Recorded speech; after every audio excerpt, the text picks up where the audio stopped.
Pi network, why it will be the next Bitcoin. Hey guys, welcome to my video. In this video I want to talk about the difference between the Pi network and also Bitcoin.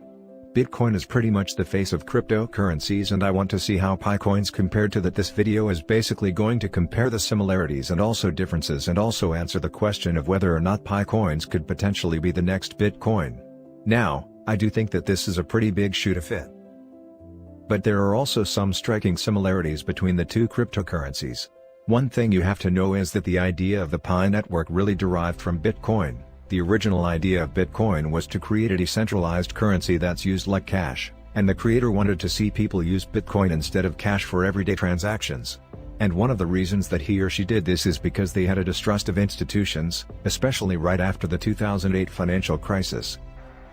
During this time, banks and institutions failed to protect the average person. Instead, they were the reason for the collapse, and our money was used to bail them out.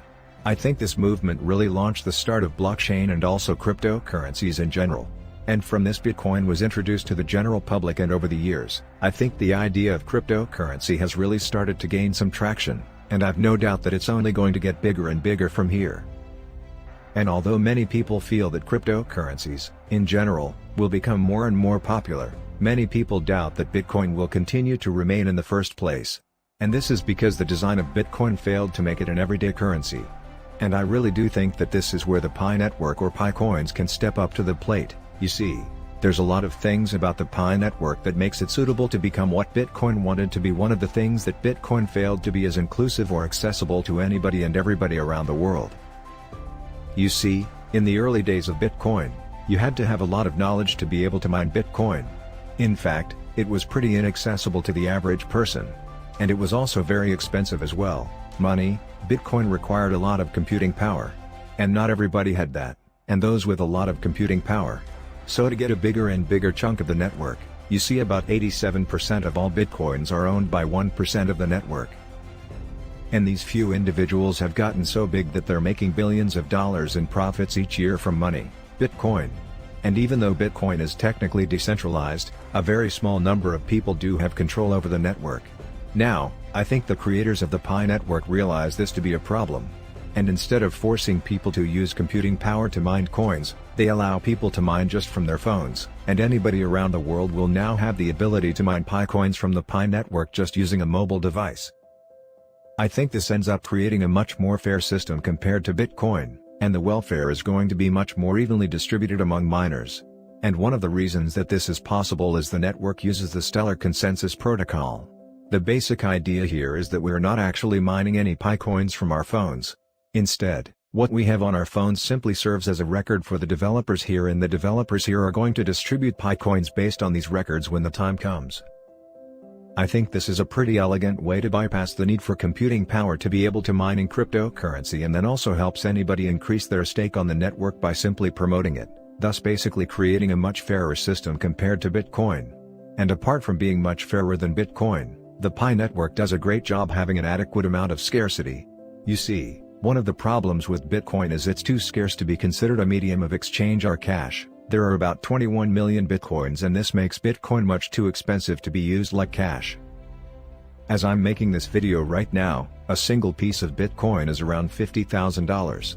And because of this, I can't see individuals making purchases with full Bitcoins. Instead, I only see corporations maybe using Bitcoin to make large purchases. And one of the things that I really love about the Pi network is it balances this element of scarcity.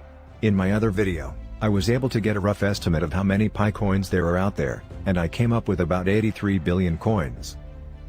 And after doing a few other calculations, I was able to figure out that the price of a Pi coin should be around $1.70. Now, this price did align with some of the websites that do try to estimate the price of a Pi coin. But much of this is still based on a lot of speculation. What I can say for sure is that the price of a Pi coin would not be anywhere close to the price of a Bitcoin. Instead, I think the goal here is trying to make the cryptocurrency usable in everyday transactions. And that might be anywhere from a couple of dollars and beyond.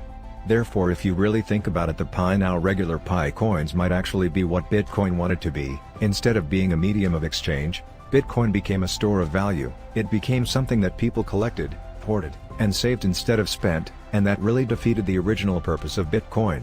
Now, I do want to say that the price of Pi coins might increase in the future, but it wouldn't increase in the same way that Bitcoin does. A piece of Bitcoin literally turned from a couple of cents to $50,000 in a couple of years. And I doubt that we're going to see the same type of growth simply because there are a lot more Pi coins in the world than Bitcoins. Now, this isn't impossible, but I doubt that this is an intended purpose of the creators here. An example of why Python can increase a lot in value is because of Stellar. Stellar is a type of cryptocurrency that has a supply of 22 billion.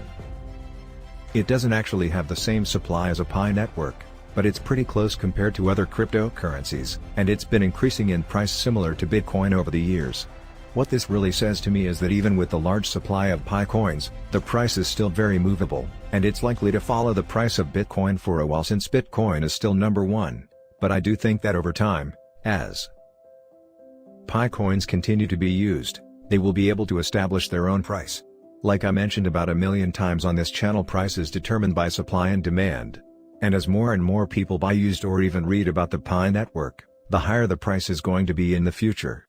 And this is because all these things create immediate demand or future demand for Pi coins.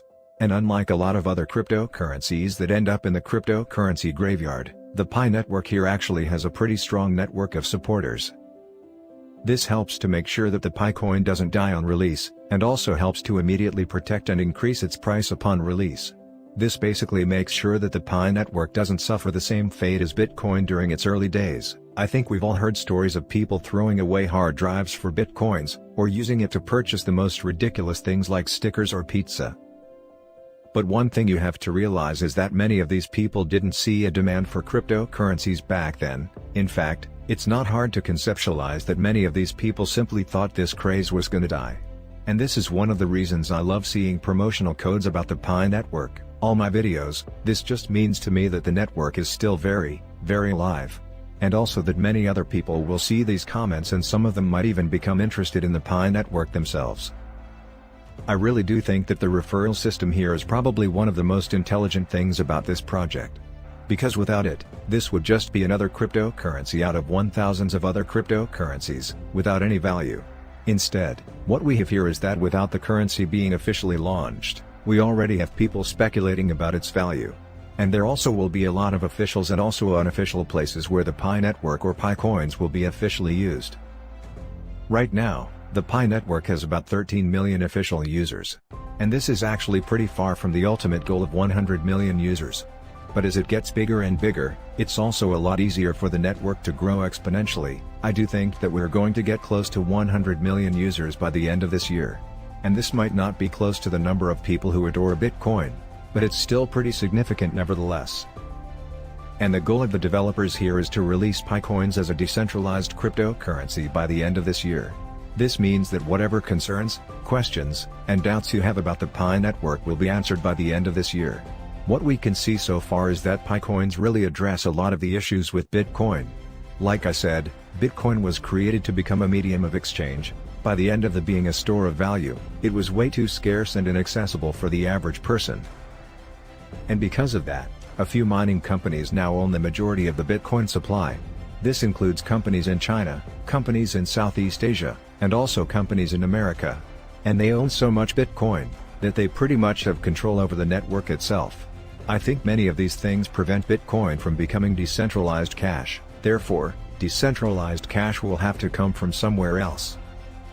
And as of right now, the closest competitor that I can think of will be Pi coins.